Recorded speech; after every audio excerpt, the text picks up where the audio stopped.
Hey, it's Greyson. Haven't made a video in a while, but I wanted to come on here because of what's been going on with the coronavirus and honestly, the ways that it is exposing different issues in our society, problems with our healthcare system, with our economy, with our social structure that have been there for a while, and how honestly, I believe that it's creating a massive opportunity for change. But here I want to answer a practical question that I don't think has been answered in this way at all by any of the experts that are out there. Of course, we have lots of parts of the United States. In this video specifically, I refer to the United States and the social situation there because that's what I'm most familiar with because I live in the US, specifically in California. But how long will we be able to sustain being under lockdowns of large segments of the economy? How long will it be sustainable for? And this isn't dealing with the medical soundness of the particular lockdown measures or what's optimal medically. This is dealing with how much load the systems can take. And we're seeing right now that a lot of systems can't take load. The healthcare system can't take load, so that's why all this social distancing is happening. But then you also have our economic and social systems that are already overloaded and have a bunch of problems in them and they can't take much load. There are people that are like, how am I going to stick to this quarantine? I have to work. And you have economic relief that's coming out in different forms. States with the unemployment insurance, with disability insurance, private employers by continuing to pay people. But these measures aren't going to help entirely alleviate the massive issues with a quarantine of this size or of lockdowns of this size of various sectors of the economy, from travel to gatherings to restaurants to gyms, all these places where people work. So at some point, it's going to get to the point where out of necessity, people are going to start breaking these, and also out of cultural norms. You're going to have people they're breaking it. Already there are some exemptions for churches, for different houses of worship and certain rules, and there are also churches that are breaking the rules, which probably is not a good idea. My congregation isn't. But what I see happening here is I am going to say that the most significant of the shutdowns are not going to be able to be sustained past roughly April 10th through the 15th here in the US from a social perspective. And why is that the magic timing? Number one, I mentioned churches. So that's roughly Easter time. And there will be enough people. Remember, shutdowns, lockdowns, whatever, it's only effective if it's obeyed. And if there are enough people that are breaking it, it will not be as effective. So at that time, there'll be enough congregations, enough people that they'll break it for the holiday, that it will start to lose its efficacy. And also around that time is going to come the time where if you have bills, I know and I greatly praise, and this is absolutely 110% essential to keeping these public health efforts going and to preventing future public health issues. The politicians were offering the different benefits, the benefits for small business, and I am especially happy that universal basic income is finally on the table. And I told you, there's hope that this will be used as a catalyst to start causing change in our communities in systems that were already flawed. Universal basic income is one of those big changes, and that's going to impact things in about a month and a half, 2 months, because that's how long I believe all the infrastructure is going to take. But people need to take care of their bills, and people are going to need to get back to work. People are going to get mentally messed up from staying in their house for too long. And the load is going to be, no matter how long, if they try to extend it or what have you, the load is going to be too high around that time with all the emotions of that season. And also the fact that, that bills are going to come due, and if you aren't working at least half that month, then you're going to get into the 30-day late territory, even on bills that are being frozen. There are certain bills that are being frozen, like utility bills in certain jurisdictions. There are moratoriums on evictions, but I haven't heard much about pausing mortgage payments. And what I mostly have not heard about is what happens if you go 30 days late on a bill. Now, 30 days is a magic number because that is when Equifax, Experian, TransUnion, the credit bureaus, report you as late for your mortgage, for your credit card, or these companies report to them.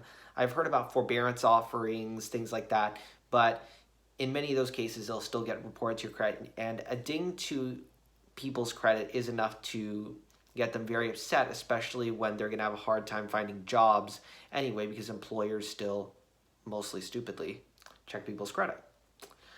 So if people aren't working by about that time, people are going to get so upset they're going to try to defy orders at that point to keep their businesses running, to do whatever's necessary to get their bills paid, because they know they're not going to have, if they don't have enough money by May 1st, whatever they were late on for April 1st isn't going to be there.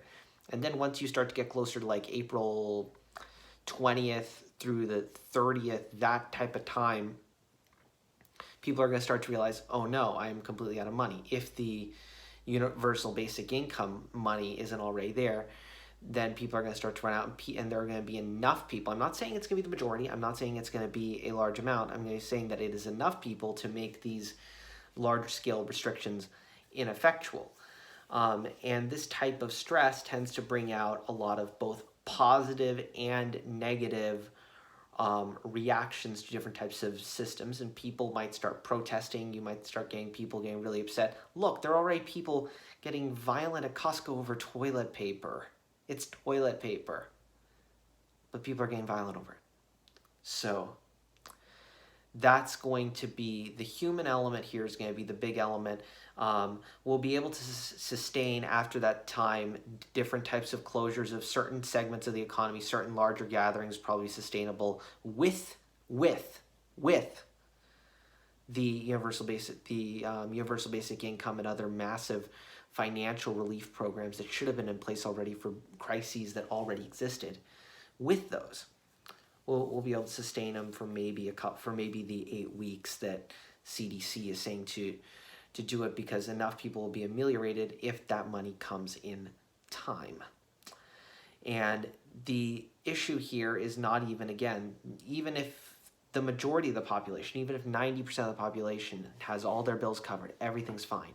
All you need to start having enough people to make these things ineffectual, and to cause the crowds to pile on each other, like the crowds are piling on each other to go get toilet paper, and to get the sort of game theory equilibrium of, if one player's playing, then the other player is going to want to start playing. All you need is about 10% of the population, and then about 20% within that group to get very vocal and start doing stuff, start trying to reopen businesses, and I'm going to say that, like, this is going to be a big thing in the overstretched small business community, because I think the SBA loans are probably going to take longer than even the UBI to come out. In the small business community, small businesses are going to be leading a lot of this, and sort of mid-level type, almost elite people are going to be leading into trying to defy orders to get the money in the door to pay their bills, because the bills that business owners pay are actually less flexible than the bills that consumers pay. Not to say there are not going to be a lot of workers. I think from the worker side, you're going to see people possibly striking, things like that. But as far as the actual opening of businesses and trying to do activities under the radar, you're going to see that a lot in the small business community, because their bills are even less flexible than your bills. For a business, for their Paydex credit report, you're 1 day late, that actually counts against you. Paydex, Dun & Bradstreet, those are the business credit reports. And that type of stuff has a long, long-lasting effect for years and years and years and years and years. And people know that, and that's going to set off a little alarm in their mind. Okay, let me see what I can do. So the economic relief is a big deal, and getting the economic relief in is going to allow for certain things to stay shut down for longer, and hence, if this is actually going to work well to reduce the spread of the virus, then it is going to be absolutely essential as many of the other public health aspects of this are. The economic component is very much essential. But I want to close on a really good note. the really good note is that people are starting to realize, oh my God, all this stuff's connected to jobs and labor and people not having sick days to call out from work. Who knows? Somebody could go into work and because their boss insists on them being in the office, they're coughing all over the place and spreading coronavirus. That could have caused an outbreak.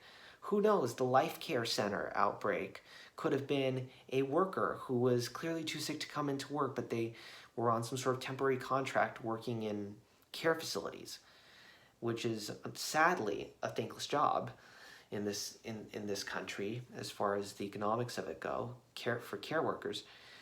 And now we're starting to see more sick leave policies. We're starting to see more changes in the system. We're also starting to see the effects of not having enough systemic resilience, not being able to stay independent. People that they're not as prepared as they should be because of all the pressures that are around them, and people are waking up to see all these pressures around them.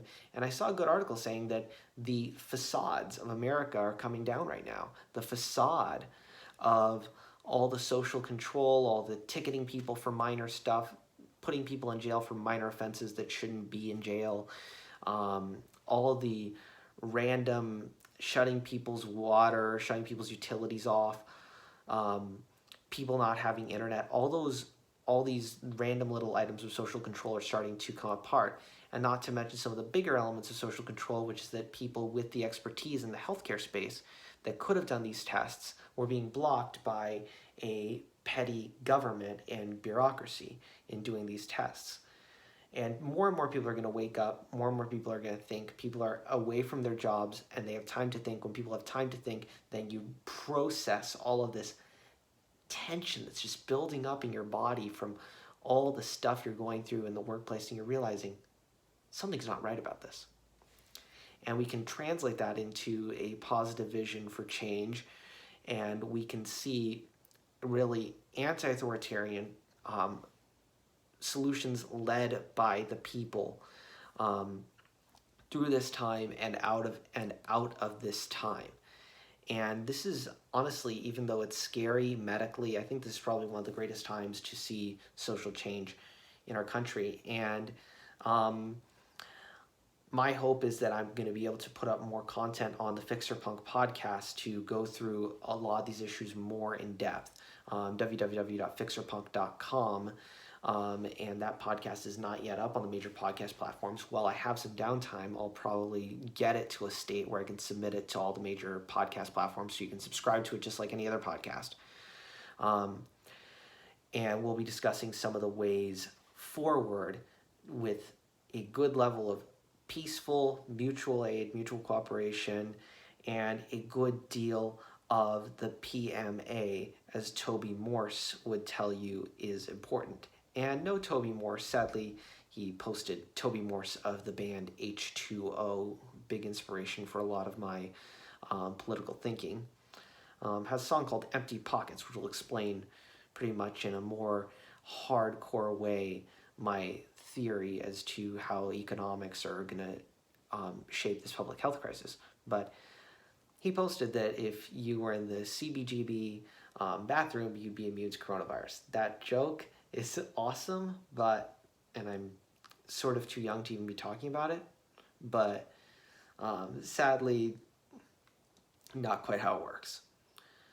Well, all right, like and subscribe to the YouTube channel here. Try to keep more updates coming, and let's see what we can do to help save lives now and create a better future so we don't have another crisis staring in our face in the near future. Keep yourself safe, stay home, wash your hands, and I wish you the best of health.